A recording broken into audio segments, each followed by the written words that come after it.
Hi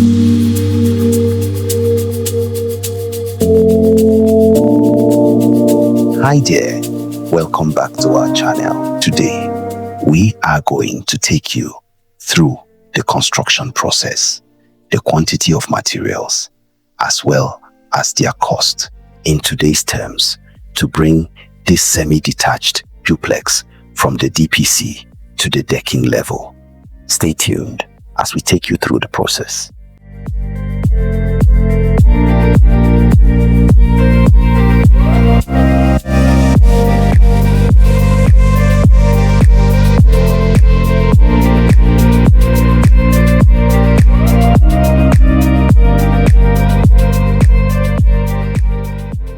So once the DPC has been cast, the next activity is the setting out process.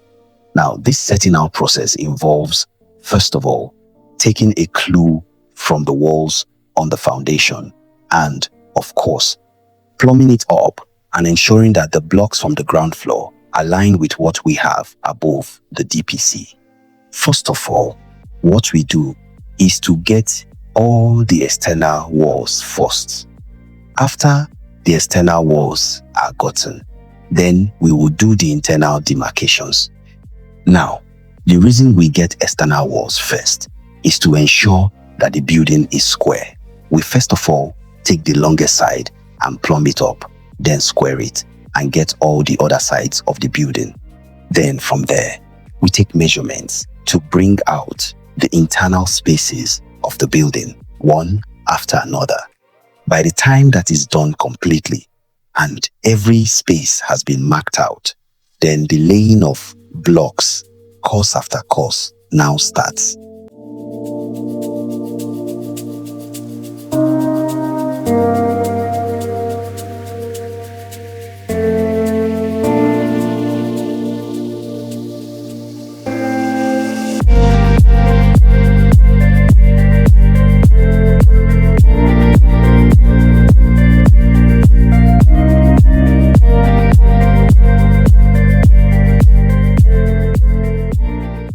Note that all these activities are done painstakingly, making reference to these drawings.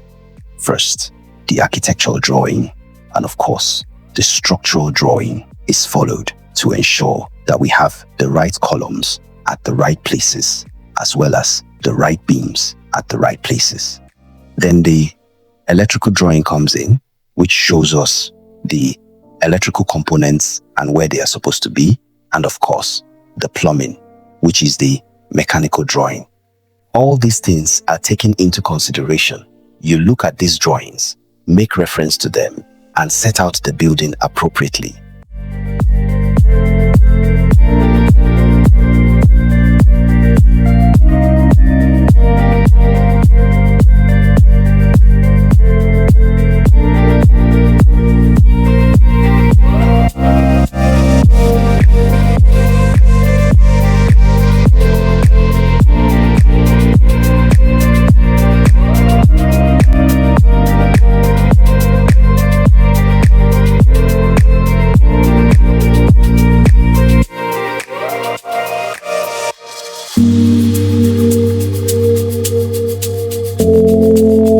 Now, to ensure that your building or blockwork is solid, straight, and long-lasting, there are a number of things to look out for or actually consider during the setting out and the blockwork. Setting out accuracy.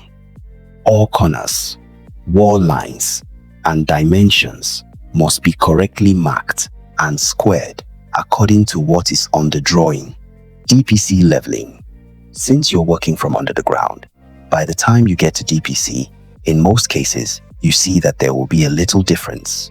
After you use the plinth beam, it's mostly correct, but in some cases, you still see small differences. Your work here is to ensure the damp-proof course is level, continuous, and properly overlapped to prevent moisture rising. When you want to lay the first course of block, ensure that it is continuous and level. Block quality.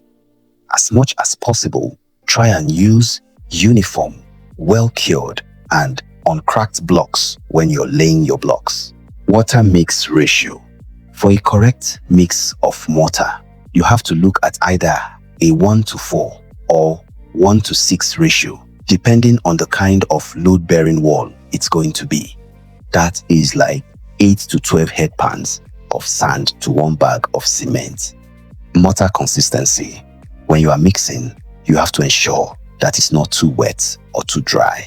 It should be able to be formed into shape without dripping. Block alignment. Each course should be straight and level. You check this with a string or a spirit level. Vertical plumb. Every 2 to 3 courses, check that the wall is perfectly upright using a plumb bob or a spirit level. Bonding pattern.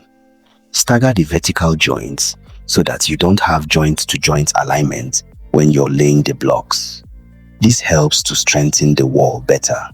Corner leads. Always build corners first so that you have a perfect bonding around that area. Then you fill in between. Joint thickness. It's always better to maintain a uniform mortar joint, about 10 millimeters thick. That will help the building to be uniformly strong.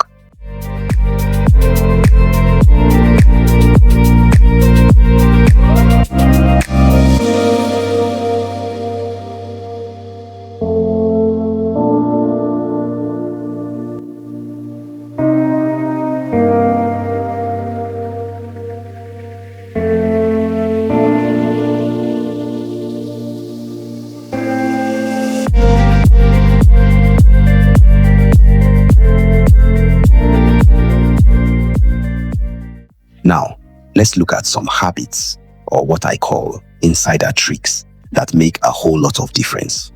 Start from the highest corner. Look at your foundation, or use a spirit level to find a particular point that is higher than the others. That way, all other sides can be leveled up to it. So when laying your blocks, start from the highest point. Run a string line. Do this at every single course of block. This will help you get straight walls and, of course, uniform joint thickness. Use a long spirit level or plumb. Sometimes if you're using a short one, it may not be able to cut across many blocks. But when you use a long one, you can actually plumb 4, 5, 6, or even more blocks at the same time, ensuring your walls are truly straight. Mix mortar in small batches. This helps to keep it fresh and workable. Continuous rechecking. Recheck the squareness after every few courses.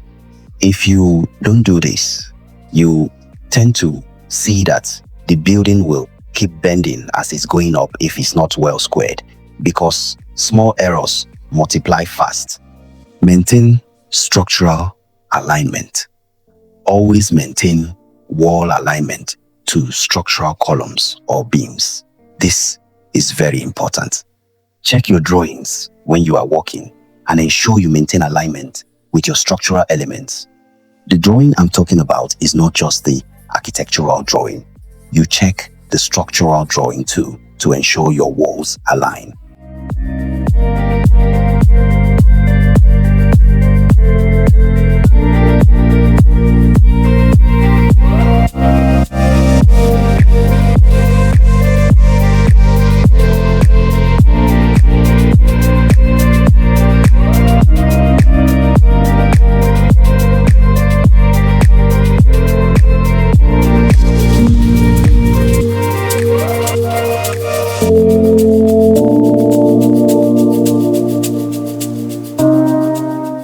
In summary, when working on the site, particularly in the laying of blocks, there are key things you need to ensure that you get.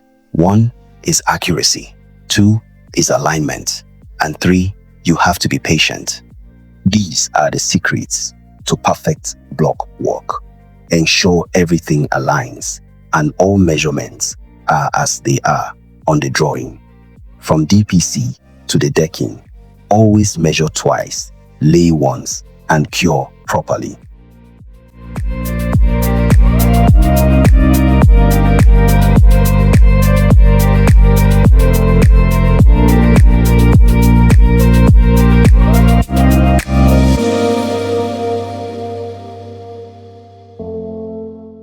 By the time this project was done from the DPC to the decking, it was observed that the following materials had been used: iron rods, reinforcement, 55 lengths of 16 millimeters rods, 40 lengths of 10 millimeters rods, blocks, 3,500 pieces of 9-inch blocks, cement, 130 bags of cement, formwork wood, 150 pieces of 1 by 12 by 12 boards, sand and granite, 30 tons of sand, 15 tons of granite, conduits, electrical piping, 1 bundle, plumbing piping, 1 bundle.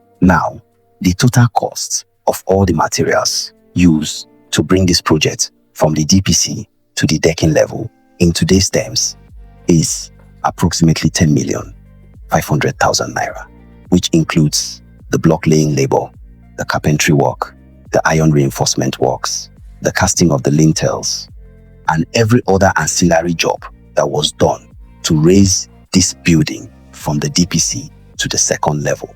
Thank you for being with us this far, and see you on the next one.